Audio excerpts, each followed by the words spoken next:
வாசிங்க. அதற்கு கர்த்தர், நீ போ, அவன் புறஜாதிகளுக்கும் ராஜாக்களுக்கும் இஸ்ரவேல் புத்திரருக்கும் என்னுடைய நாமத்தை அறிவிக்கதற்காக நான் தெரிந்து கொண்ட பாத்திரமாய் இருக்கிறான். அதாவது புறஜாதியர்கள் ராஜாக்களும் அறிவிக்க தெரிந்து கொண்ட பாத்திரம். ஐயா, கர்த்தரால தெரிந்து கொண்ட பாத்திரம்னா அது ஒரு தங்க பாத்திரமா இருக்கும், சரியா?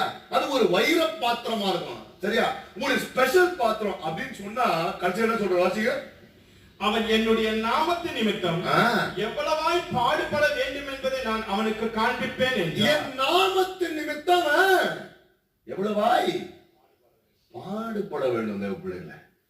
இன்னைக்கு யாராவது ஐயா இந்த யோவான் 10:10 வசனத்தை வந்து சொல்லுவாங்க. அவர் என்ன பண்ணாரு? he came to give life and life in abundance. அந்த life in abundance it's not just prosperity.